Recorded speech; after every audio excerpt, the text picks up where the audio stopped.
Can start. Yeah. A very good morning to all of you who have joined us this morning. June 2020, the format of educating young learners saw a shift.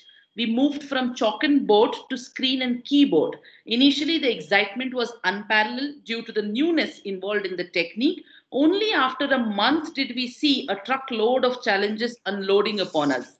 To deliberate more on this, Center for Learning, Development and Transformation, under the leadership of Dr. Suma Singh, has arranged a book review today. The book which we will be discussing is titled Higher Education Going Online, The Challenges in India, co-edited by Professor Ram Ramaswamy from IIT Delhi, along with one of our own faculty, Dr. Sujin Babu from the History Department. The authors are also joined by Professor Madhurima from the Central University of Tamil Nadu. We hope to see what the book is all about. Does it highlight about the challenges which we face while we are delivering lectures via the online mode, and also see probable measures what we could highlighted in order to make this method a little more effective. Sujin, over to you. You can go ahead, introduce our authors and take over the session. Thank you, Kavya.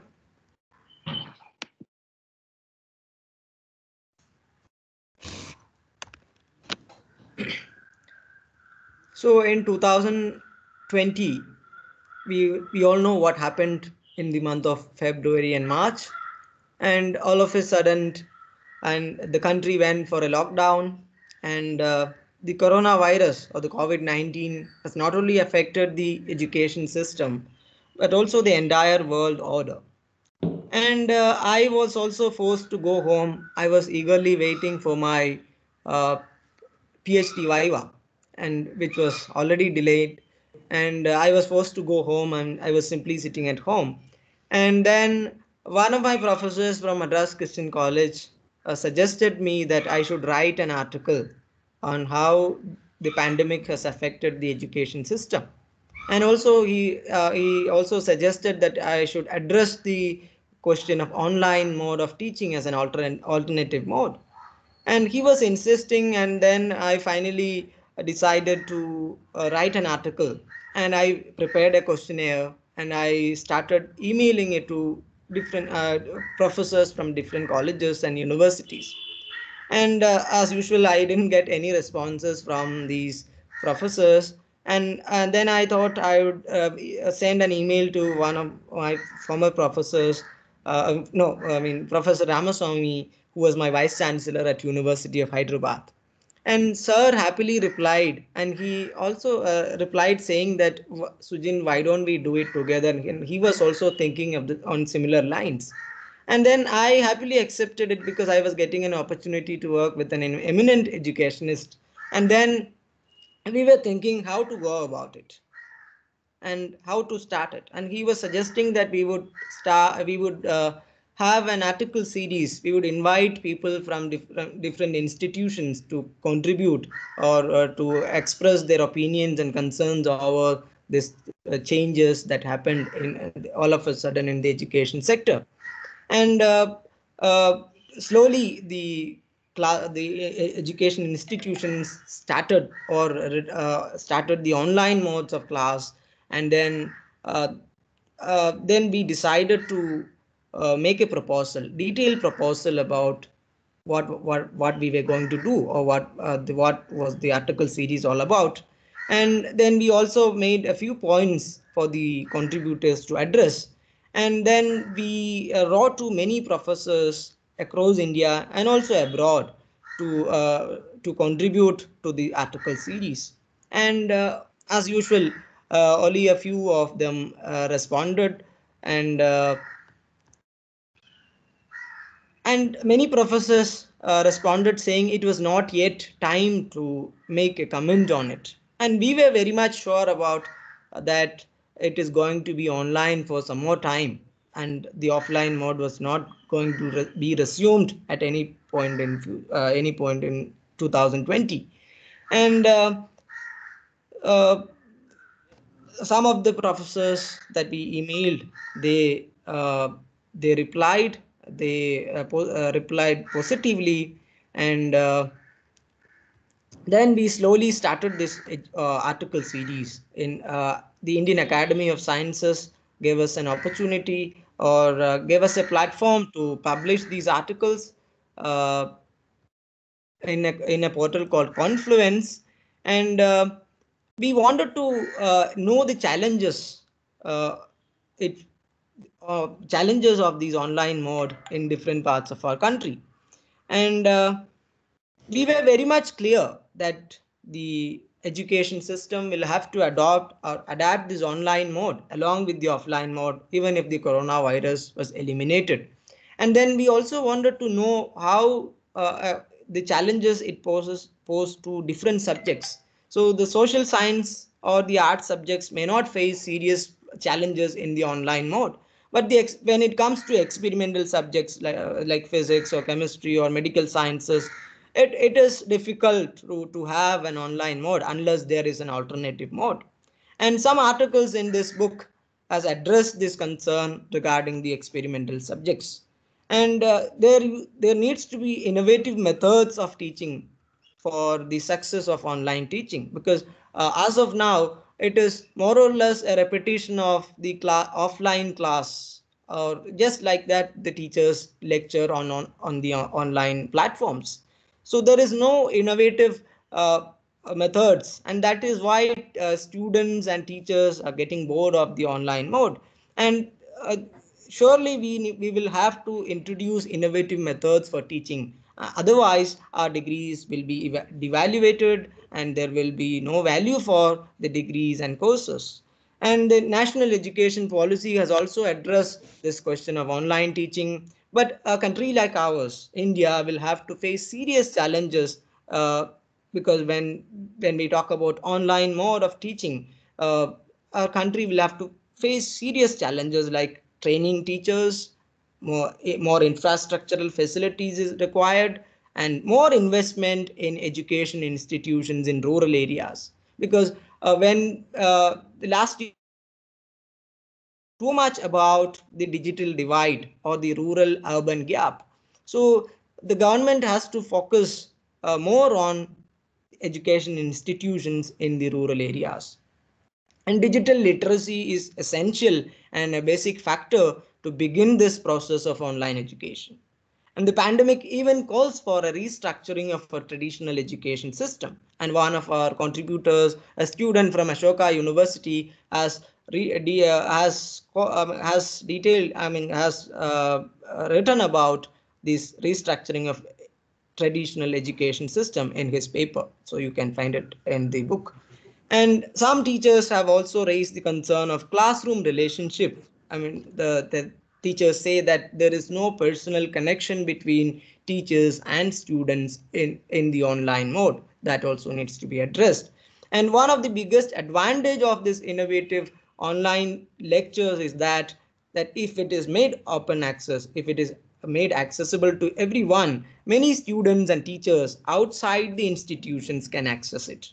So this is already happening now, because we are able to watch live or access the contents of the foreign universities, that they are doing a lot of webinars, online lecture series. Earlier we were not able to do it, or we were not able to access it, we never thought of it, but we are now accessing all these contents from the foreign universities. So it should be innovative, it should be interesting, then it will be useful for not only the students in our own institutions but from the other institutions as well. And it is true that even if this pandemic is over, we will continue to have online mode partially across the globe. And while we were doing this article series, simultaneously, Professor Ram Ramaswamy and Professor V. Madhurima, they formed something called Discussion Forum for Online Teaching, which which had a number of professors from across India. And this DFOT so far has conducted 13 panel discussions on various issues related to online education. And we also got connected to an application called Slack to discuss the doubts and concerns of the teachers, and which was very useful. And the panel discussions were also very much useful, and all these discussions are available on the channel of YouTube channel of the DFOT. And coming back to the book, there are 20 essays in the ebook, and it has been the essays are grouped thematically. And the first part, the social science teachers like Sudakshana Gupta, Usha Raman, Marilyn Gracie, Jolsna Jha, Arushi Sharma, Ambili Thomas, they talk about the challenges about the social sciences subjects. And Professor Sandeep Sen, Professor Madhurima, Professor Riddhi Shah, Kutsyata Sin, Alok Srivastava, Vikrant Yadav, Asya Dharminyan, they talk about the challenges about these experimental disciplines in the education field. And then we have an article from the medical education field written by Praveen Kulkarni and Basavanna Gaudappa. And we also have a research paper from the ICAR. And then we have contributions from the student side by Prahlad from Ashoka University, Nitin from University of Hyderabad, and Mary Joss from the IFMR Chennai, Nitin S. Cherian from Marthoma Theological Seminary, and Nawaz Sharif from Northeastern Hill University. So we have not addressed many concerns. One of my colleagues from Madras Christian College asked me, have you included the travel and tourism in your paper? So we were unable to accommodate every discipline, but still we tried our best to accommodate all disciplines in our concerns regarding all the disciplines in our ebook. And finally, there are two commentaries by Professor Ramaswamy's colleagues who are familiar with the Indian and US educational system, namely Sanat K. Kumar from Columbia University and Mr. Sudhin Datta from the United States again. And so this is all about the book, and I would just like to introduce our today's eminent personalities who have come to discuss about the online education and also about the book. Professor Ram Ramaswamy, who is currently a visiting professor in the IIT Delhi, and he has obtained his PhD from Princeton University in the year 1978. Before going to attain the PhD degree, he did his studies from Loyola College, Chennai, and Indian Institute of Kanpur. And after his studies, he joined the Jawaharlal Nehru University as an associate professor, and later he became a professor of School of Physical Science from 1990 to 2018. And he was also the vice chancellor of Hyderabad University from the year 2011 to 2015. And in the year 2018, he retired from the Jawaharlal Nehru University and joined the IIT Delhi as a visiting professor. And Professor Madhurima, she is currently a professor in the Department of Physics, Central University of Tamil Nadu. And earlier, she worked in the Mizoram Central University as an associate professor, and she joined the Central University later. And she has completed her PhD from IIT Madras on physico-chemical studies on hydrogen bonded binary mixtures of polar liquids. And she has also completed from MSc in IIT Madras and BSc from Queen Mary's College, Madras University. So common factor among three of us is that we had our undergraduate courses in three different colleges in Chennai. Sir is from Loyola College, and I am from Madras Christian College, and ma'am is from Queen Mary's College. So now I invite Professor Ram Ramaswamy. On a personal note, Professor Ram Ramaswamy was my vice chancellor when I did my Masters of Arts in History from 2012 to 14. So I'm really happy to have worked with Professor Ramaswamy, and I now invite Sir to take over. Thank you. Thank you very much, Sujin. I mean, you've said almost everything there is to say about the book, but let me also add, first of all, thank Carmel College for hosting this event. it is an important thing that we should be talking about it and talking about the practical implications of going online. As you have pointed out, and let me just repeat, we started this exercise in April last year, around April last year. But not just, I mean, many of us were worried about this issue almost from February. And and as you also noted, several people said that it was too early and it was not, time enough for us to take a good stock. But as you and I were both very, very clear, it was this was not just going to be something like the passing seasonal flu or it wasn't just a trivial event. And today we are at the beginning of the second wave. And there are, I think, very serious worries that we may go into a lockdown, either total or partial. It may be regional. It could be a very complex response the complex social response that we have to this disease. Our interest, therefore, when we started this exercise, was to see how this pandemic was affecting people. And we also realized that institutions in India have varied resources available to them. Students across India have a huge range of, the inequalities in our country are so large that it's almost trivial to say that, well, you're going online, switch on your laptop and watch. Especially in situations where it's almost cruel to not realize what the difficulties of people are. And it's very easy to say go home to a whole bunch of students, but many times students come to the university to escape from home.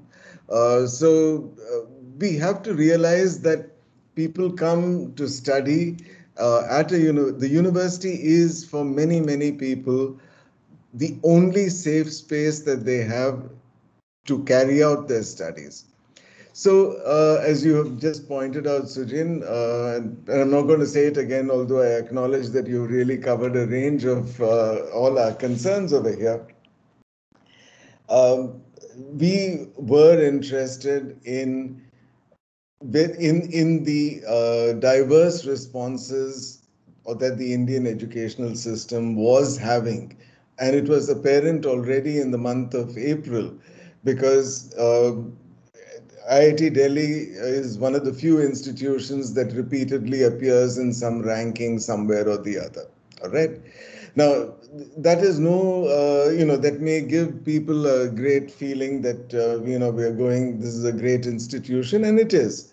But when you ask all the students to go home, the students go to their homes and they may come from different socioeconomic groups. But if you are in the top socioeconomic group, but you happen to be in Haflong, in Arunachal Pradesh, or in Tuensang in Nagaland, all money in the world is not going to get you a good connection.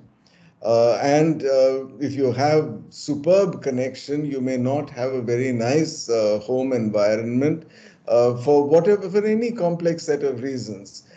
So when teachers from institutions which are very well placed or very well ranked, they have to teach students, we have to consider a complex combination of things.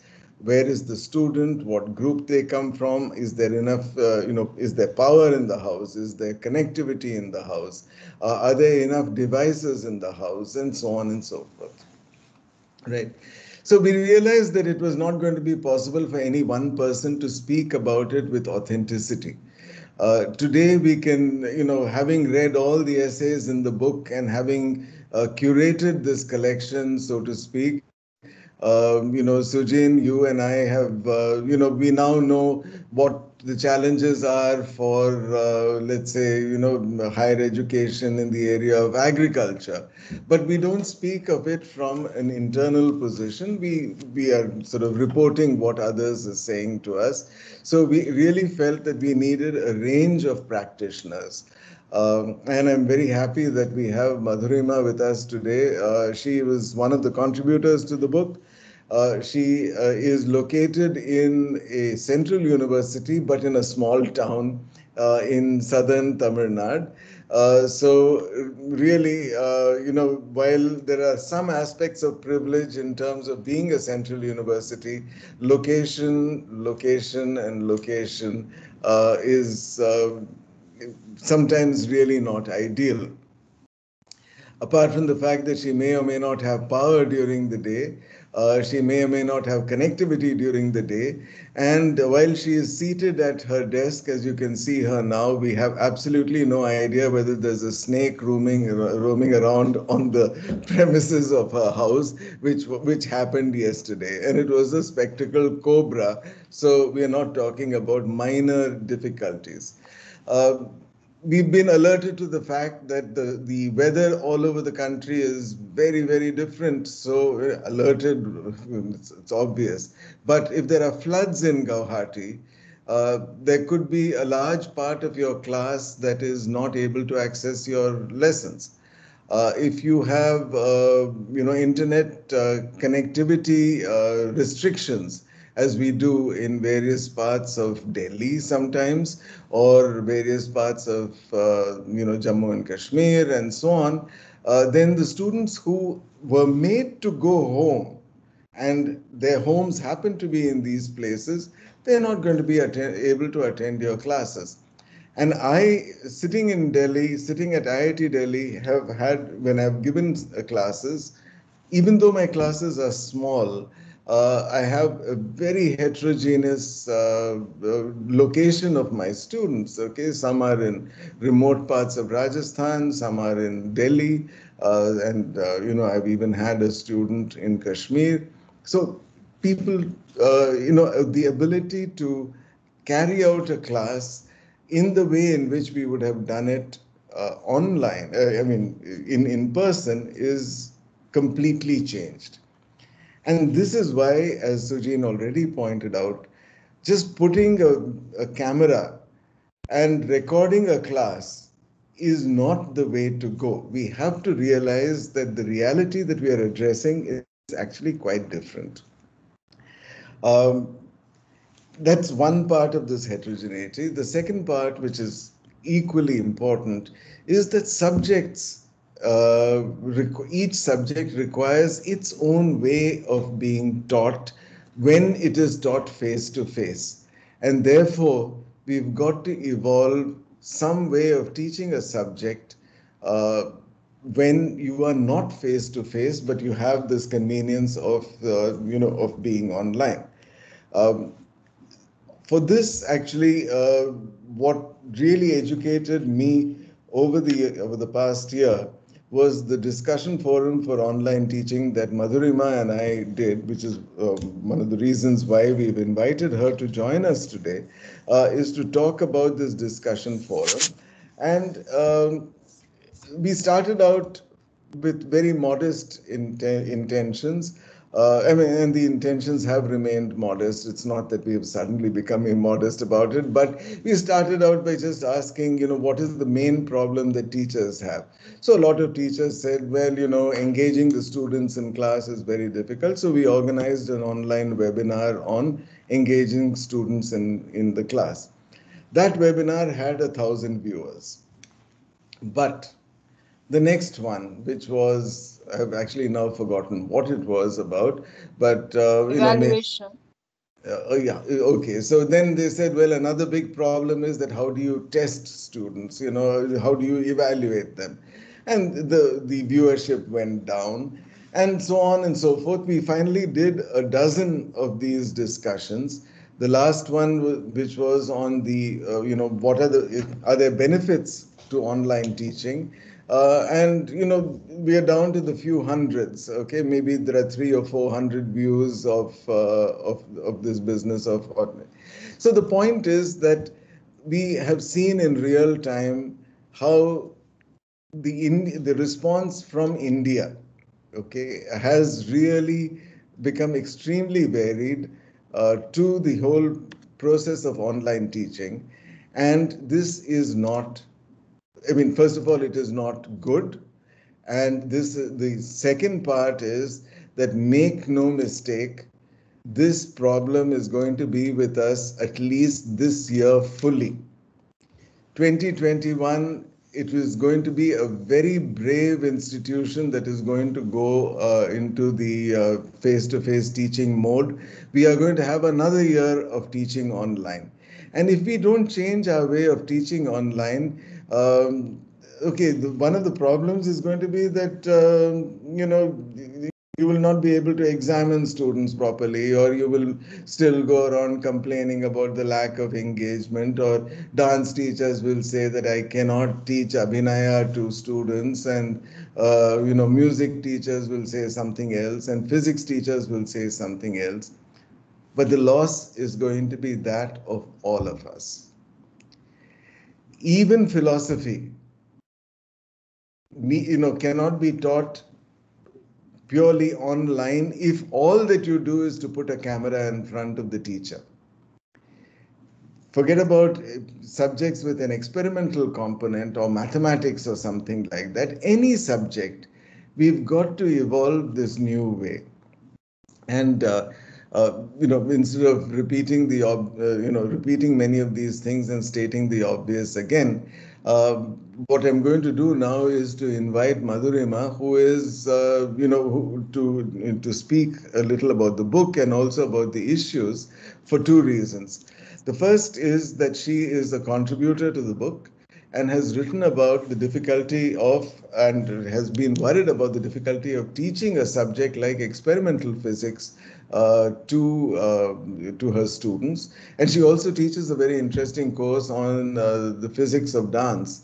So there is there's a humanities aspect to her teaching also, and so she's sensitive to both these aspects of how does one communicate with things with students online, especially if you are really interested in conveying some amount of learning, right? So that I'm going to invite her to, first of all, to critique the book, because she is a part of the book, but also there are plenty other articles which she is not an author of. So first, let me invite her to critique the book, and then also to comment about the issue of online teaching and online learning. Madhu. Thank you, Ram, and thank you, Sujan, Mount Carmel College, for this invitation. It's nice to be able to share my thoughts with all of you today, given that it's almost a year since we started thinking about these matters. As Professor Ram was mentioning, when we started discussing lockdown and when COVID began to happen, two things were happening for me here. As a person who was in charge of the ICT, MOOCs ICT in my university, it was my responsibility in some sense to train the teachers to handle online classes. And like it has been the experience of everybody, including what Sujan was mentioning, that many faculty felt it was a very temporary phenomenon. There was a huge reluctance on the part of faculty to undergo a training, because they said, look, we're going to be back in 2 weeks' time. Why are you making such a big fuss about it? And this was last March, early last March. Once the lockdown was announced, location, as Professor Ram said, was so important, because we asked the students to vacate immediately, but then we just have one train that leaves the town every day. And there was no way we could evacuate an entire university in 24 hours. So the concerns of how our students would reach homes from Jammu to Tezpur to Kerala, this was a huge concern, and all these were really bothering when bothering me, and we thinking a lot about it when I got this invitation to pen my thoughts. It was a very cathartic experience because, first of all, the article gave me a reason to collect my thoughts and collect my anxieties, and just penning them gave a certain clarity to the problem that I was facing. So, just writing the article helped me personally. And going through the collection of articles as they came in made me realize that this was a shared anxiety. Like many teachers were going through the same issues, they were all facing the same problems, and we were all in it together, and it was not an isolated case. Just to know that there were more people there gave some kind of a solace somewhere. And that is what eventually led to the formation of a discussion forum for online teaching, because we started discussing these concerns and said, like, why should everybody be reinventing the wheel? Let's sit together and then find solutions. Let us see if we can actually share our experiences and solutions in these matters. So what this writing the article and discussion forum did was twofold. One was the ability to share the anxieties, which was very helpful in just diffusing them to a large extent, and also be prepared for online teaching in a certain mental way, because we knew what was to be expected, that evaluation was going to be a problem and how we could handle it, so on and so forth. So as the discussions grew and as the number of articles grew, one had a better clarity of what was happening.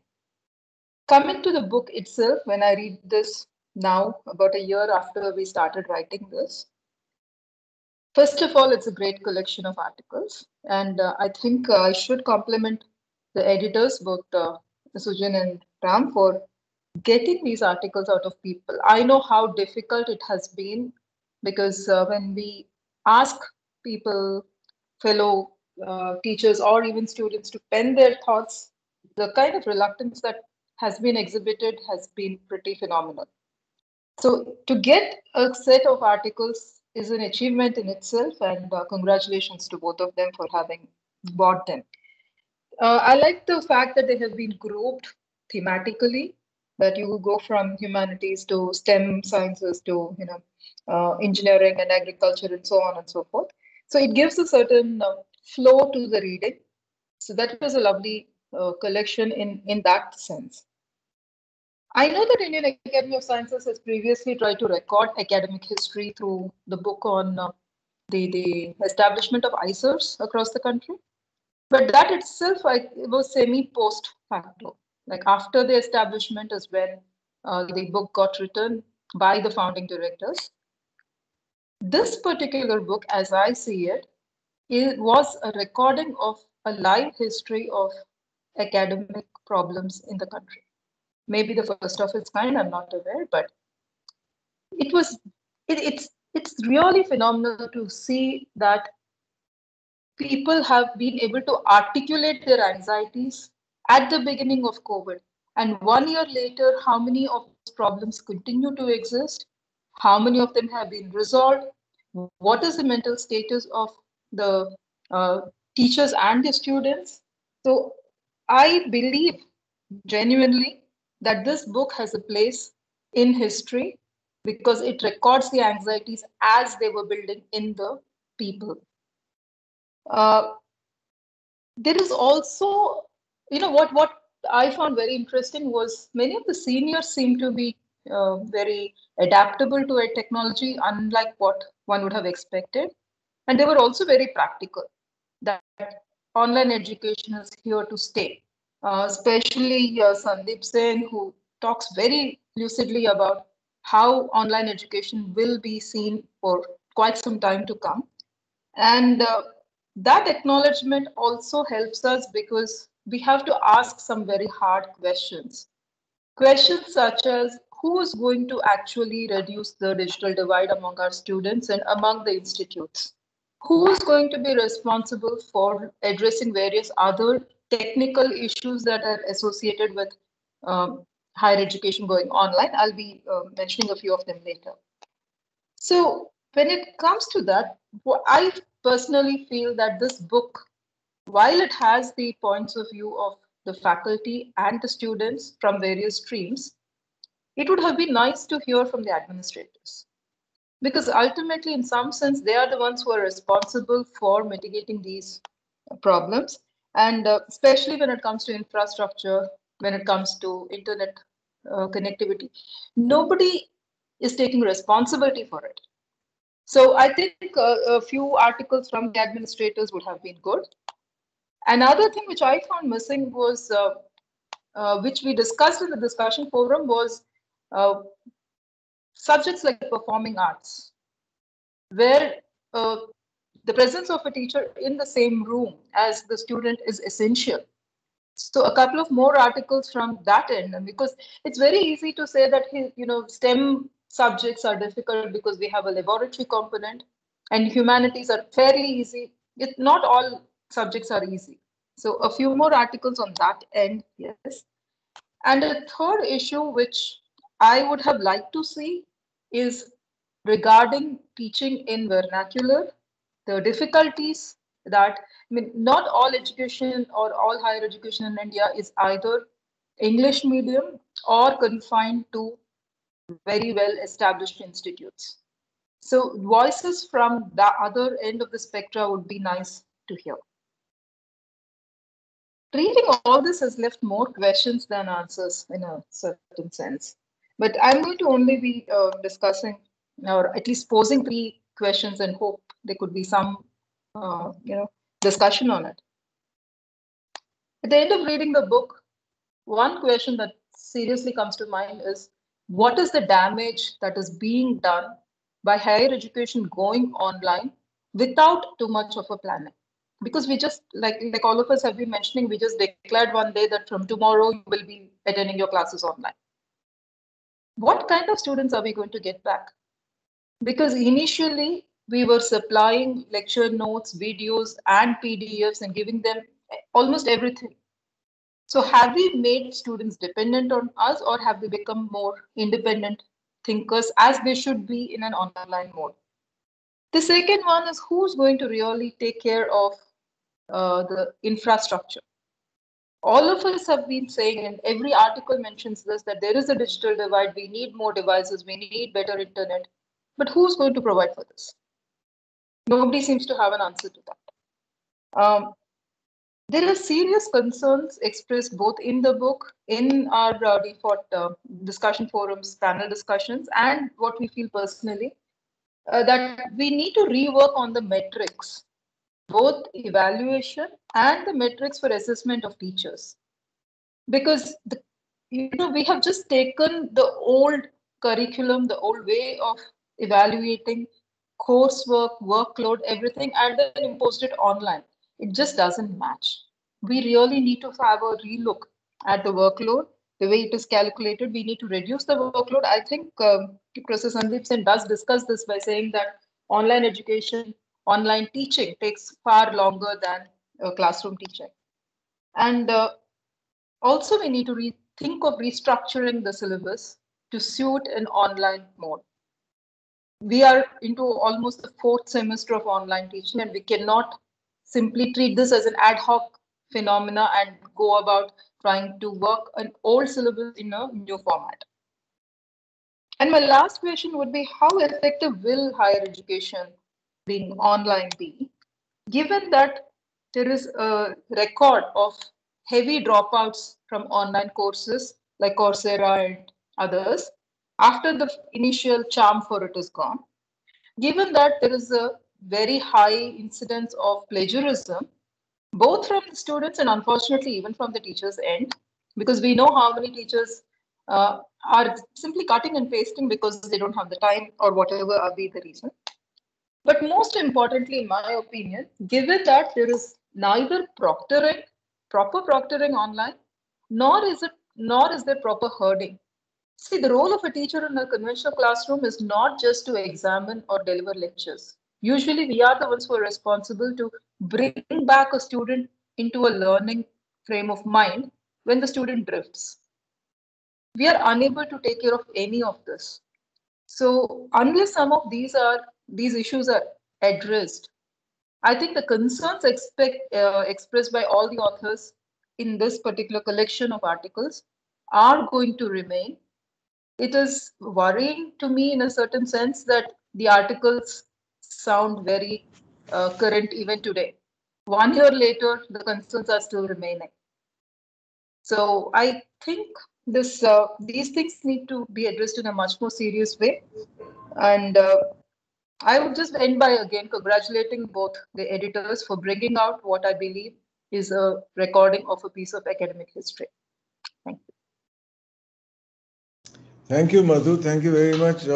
For not so much for the words of appreciation, but also for highlighting what are the deficiencies in the book. One which, I am very struck by a few things that you have said. So let me just list them in some sort of random order. The first is that this book looks like it could be written today. And this is unacceptable. It should be unacceptable for all of us. When the pandemic caught us unawares, okay, you do something. When you realize that something is going to live for a long time, I think you've got to make structural changes. And there, it is a deficiency of the book that it does not include the administrative voice. At the end of the day, changing the syllabus, changing the infrastructure, etc., is beyond the scope of an individual teacher. Partly because they don't have the agency. I may want to change the amount that is being taught, but the director of my institute might turn around and say, unless you give 42 lectures in a semester, you have not completed your course and therefore your salary is going to be cut or something like that.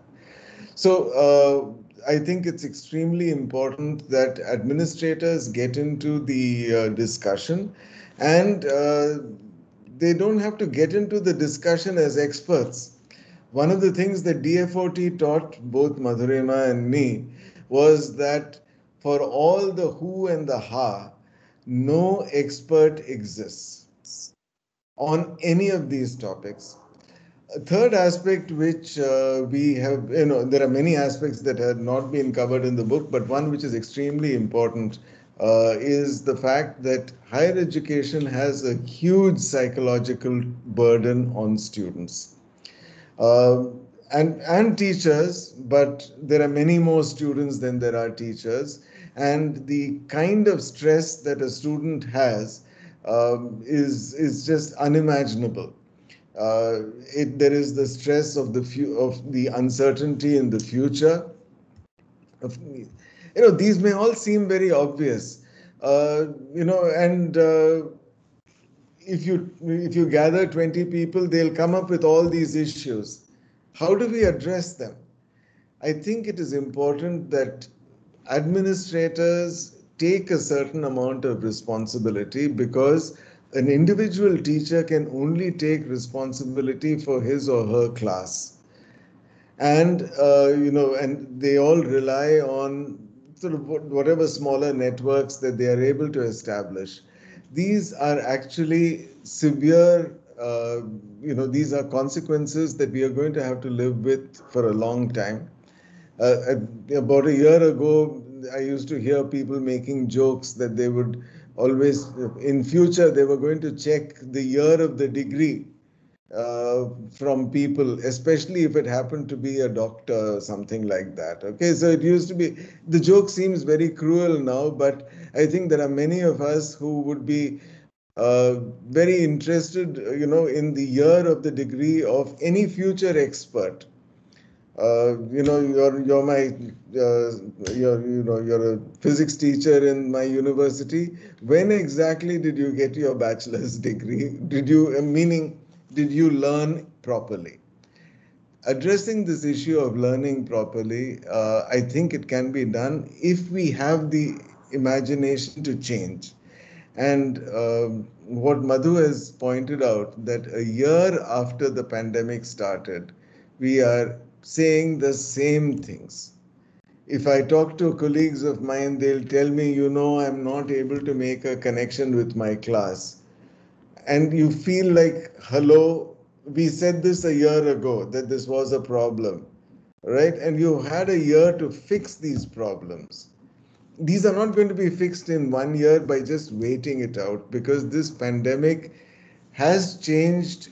I mean, one can be dramatic and say that it has changed humanity, um, and I don't see why we should shy away from facing up to this rather, obvious fact. There has been no disease in the human history which has affected everybody on the planet in a way in which this disease has. I mean, there have been other diseases that have, maybe, several thousand years ago that have affected all of then's humanities, but people didn't have communication at that time. People were not able to, and our population was never this large. But today you can safely assert that 99% of existing humanity has been affected.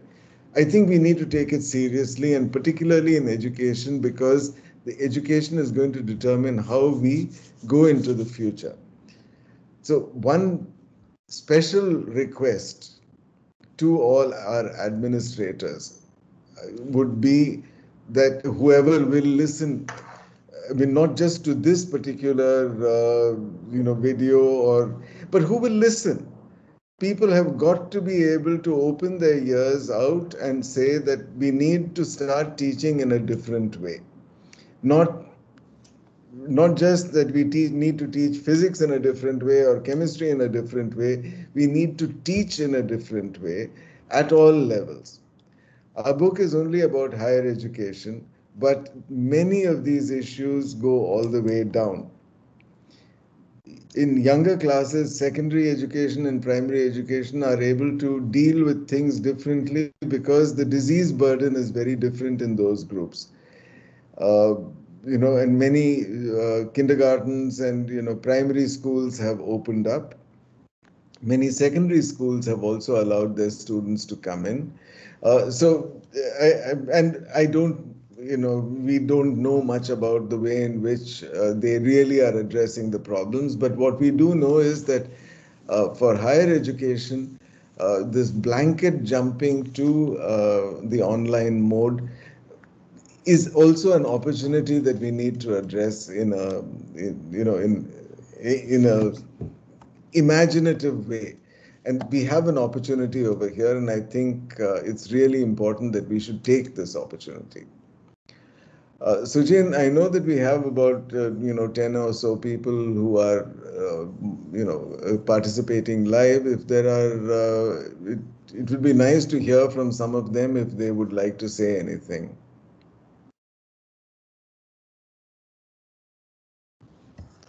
It would be nice to hear you if you unmute yourself. Suma ma'am, are you there?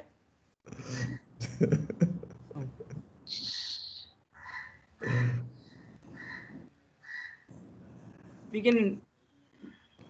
Kavya, are you there? Yes, I was hoping that Suma ma'am would be here, because it is important. It is not just necessary to sponsor an event. We'd be very happy to sponsor this kind of an event, and Madhurima and I have been doing this for the last several weeks. We do these kinds of events because we want to bring people to have a voice. But today, part of what I spoke was really to be addressed to a teacher who can make a difference. I mean, I do realize that especially junior teachers have very little agency when it comes to either syllabus preparation or exam delivery or classroom delivery. It's important to be able to reschedule your classes. And I know that teachers have very limited options. True. Okay, partly because the administration says no, you have to have your class, so many classes. We must be able to go into a mode where every class is asynchronous if it needs to be. And that is not a decision that either Sujin or Kavya or anyone, can make on an individual basis. It has to be a collective decision of the organization. So this is something that I am addressing specially to Suma ma'am, that I request you, ma'am, that take some of the suggestions that we have made in this book a little to heart, because you have a responsibility also to your students. We've written this book not for our own careers. It doesn't matter to us at all. But this is a problem that we actually do believe very strongly needs a whole range of people to address it. Students have got to grow up. If you're going to come to college now, you have got to take responsibility for your education. And teachers have got to make that extra effort. You're making a video of you teaching with a cell phone, and in whatever, having it go viral is very nice for one person. But if a teacher has to deliver a class, they have to invest not just time, often they have to invest money. We did a survey of teachers in DA40, and we found that so many teachers are spending 50,000 or more rupees from their pocket to buy a laptop, to buy a better internet connection. And again, to Suma ma'am, the administration does not help. It is true. It is very true, sir. I'll give you an example of mine where, just to take a class, because we have no access to the board now. And for us, when we are teaching economics, board becomes extremely crucial because of diagrams which we do. So I really had to invest in a, graphic tab, which is like five or 6,000, which I use it for, only for the class purpose, nothing for anything. Right. And I had to invest only for this online mode of teaching, because Right. suddenly when we go See, back Kavya, you're investing 5 or 6,000. Some people have invested on 10, laptops, 20. we didn't have There one. have there has been a teacher that we know of who has rented a house in a place where there is internet connectivity, because they are responsible for their students. When will an administrator listen to it? Where is the principal of Carmel College? I would like to talk to the principal of Carmel College, because you must realize what your teachers are doing. True. And there is Jadavpur University has made sure that every student of that university has their own individual device. When will our administrators realize that it is not enough to just make it the responsibility? At University of Hyderabad, and Sujin has been there, we know so many students whose parents are daily wage laborers. Where are they going to get their laptops and their cell phones? It's easy to give a solution like this, right? True. But the administration has to take responsibility, and that's the biggest deficiency of this book. I want to acknowledge that. And I would like to just make another request to people that, there is no sense. I mean, we've done a certain amount of effort. Please read the book. Read the book and figure out, because we talk about many things, and of course, you know all of them. Yeah. If you know all of them, solve them. Right? And it's because this, the problem of online education, even if we cross the pandemic, online education as a separate mode of study is here for us for the future. It's going to stay with us, because we've also realized that there are huge advantages to it. You make a good class and leave it online. So many people can see it. Sujin pointed out that, it's a big advantage. You can see the lectures from MIT, right? Or we can have the lecturers from Cambridge University, right? But when is a Cambridge University person ever going to talk about Sathukudi juice or something like that? Never. True. No, I'd like to just add a small example to this, because Yeah. when I was teaching in Mizoram University, In physics, when we teach relativity, the first example, or Doppler effect, the first example we give is of two trains, or when you stand at a railway station and the train coming.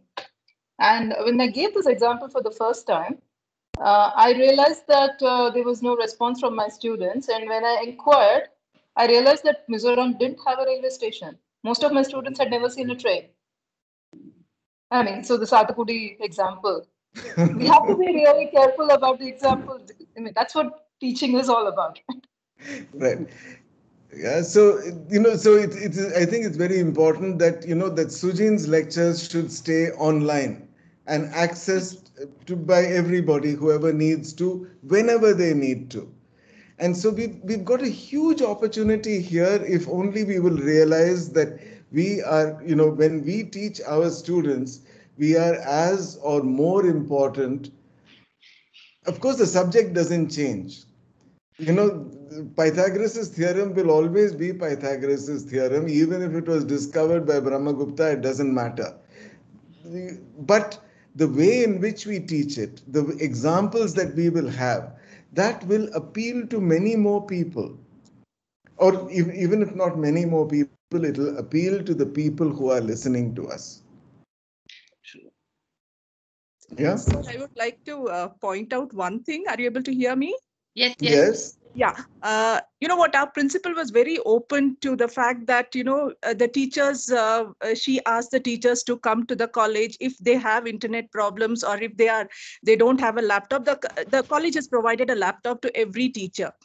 So they could come to the college. The internet was free. So that option was left to the teachers. Yeah, so they could come and take the classes from college. So that way, we really appreciate the administration, for giving us that opportunity, though many of us may not have availed that opportunity because of the distance and the fear. But that option was very much left to us, and all the precautions they had taken for the teacher, they sanitized the classrooms so that they utmost care was taken for the Mount Carmel teachers, faculty members, even for the administrative staff. She was very, alternate days they were asked to come, so that care was given to us. Yeah, I think most of them will agree, Kavya. Yes, No, yes. no, no. I'm sure. Okay, I'm sorry. I'm not implying that principals are uncaring, but AM. I'm sorry, I don't know your name. I just saw that. Thank you from political science department. Yeah. Yeah, we share the same staff room with Okay. Sujin. You see, but one of the things that somewhere or the other becomes in Bangladesh, for example, every student was given not not a laptop or anything. Their fees were reduced by their data costs. Okay, this is a simple thing. I mean, of course, I'll give you infinite amount of bandwidth, and I'll give you all the connectivity, but you have to come here. These problems can be solved in many ways. I would request, for example, that if a person cannot come to the college, at least their internet charges can be paid. True. I totally agree with you, sir. No, certainly, I'll be very happy to, if you come to IIT Delhi, I'll be, only too happy to give you an infinite amount of connectivity. But that's not practical.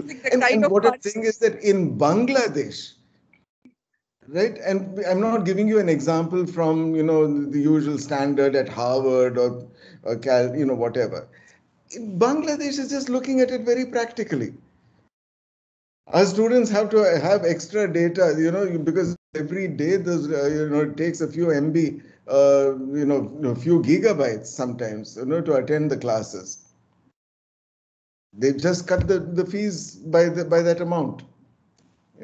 So there are ways of solving it if we sit together. My point is not that people are not sensitive, they are very sensitive. But sometimes the obvious solutions are not the best solutions. True. Yeah. Thank you, sir.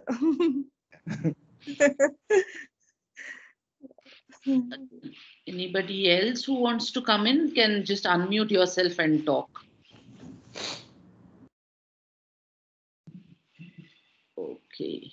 So, but meanwhile, I had a question, sir. They may be a little not so related, but I do have witnessed most of the colleges or universities have now are running behind this number game. Now, if you see, you should have certain pass percentage, you should have certain publications, you should have these many students, your teacher classroom ratio should be this. If you do all this, you are given this rank.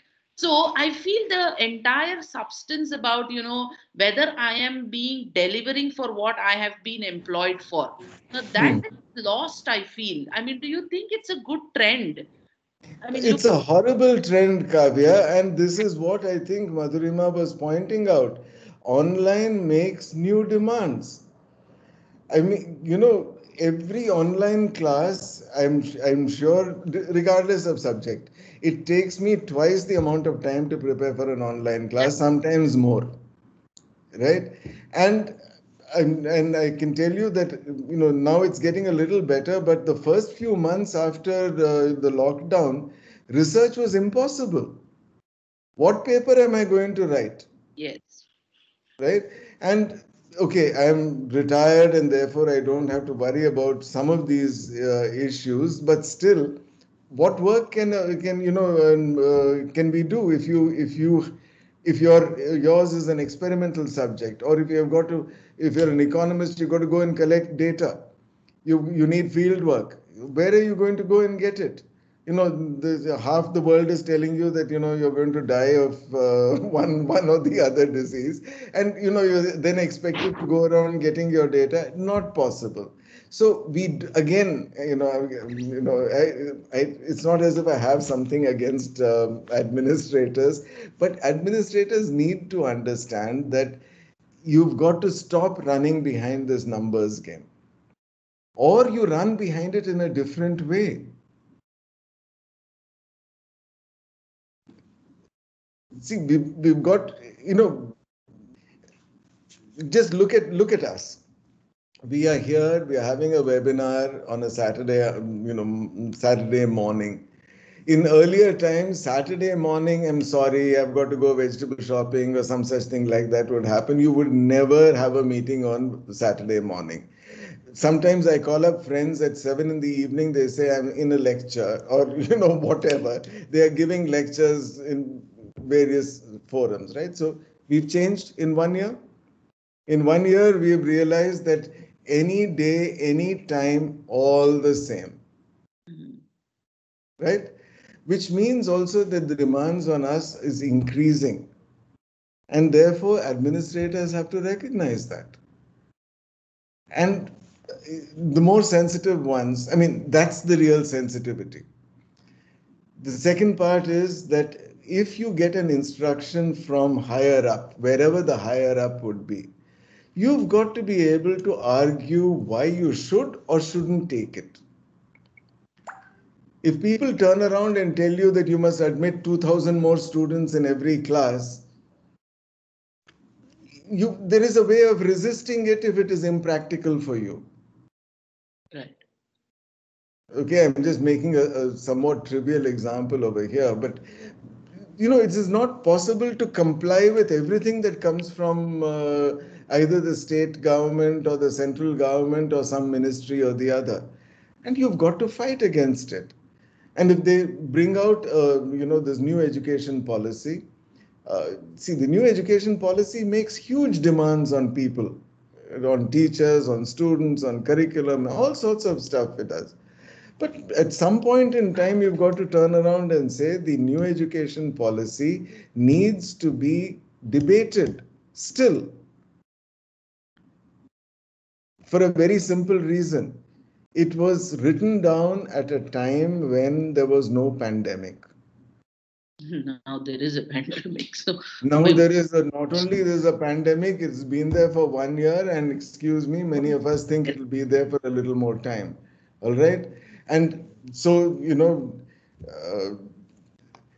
I mean, as a trivial thing, for at least for the last 50 years or so, we've been having these big fat Indian weddings, right?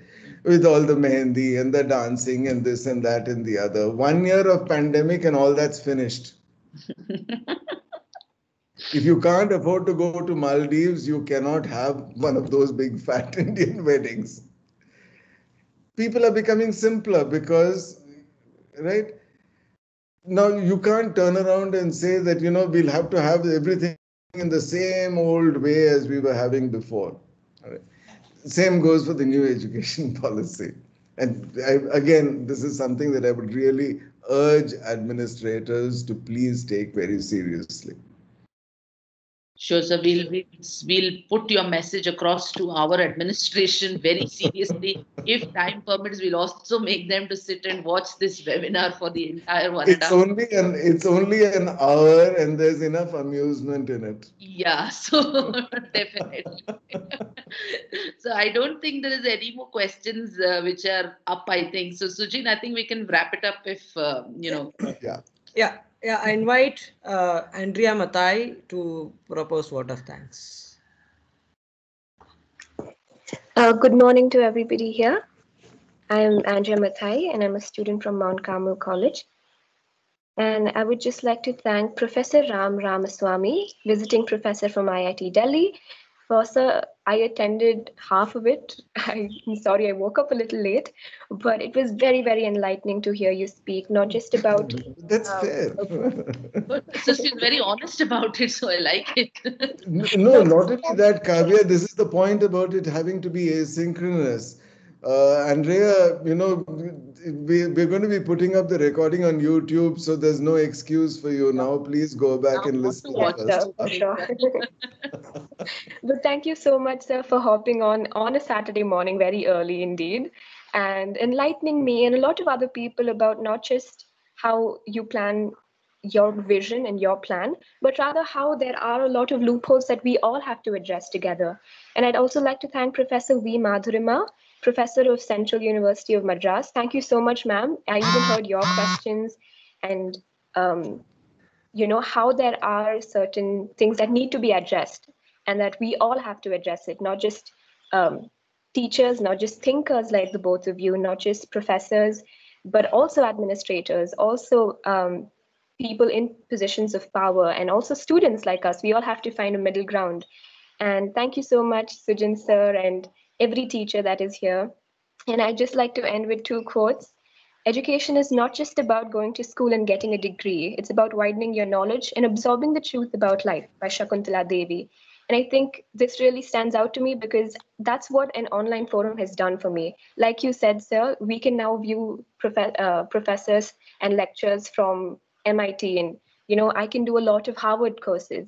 And another quote by Benjamin Franklin that says, "The only thing that is more expensive than education is ignorance." And I think that would be to anybody that ignores the pandemic and is out partying, a lot of my friends rather. Thank you so much, sir. Thank you so much, ma'am. And thank you, everybody that has been a patient audience. And thank you so much for your time. Thank you, Andrea. Yes. Thank you, sir. Thank you. Right. Bye. Bye, Sujin. Bye, Madhu. Bye. Kavi. Bye. Take care. Have a great weekend ahead. Bye. Bye. Bye, all of you.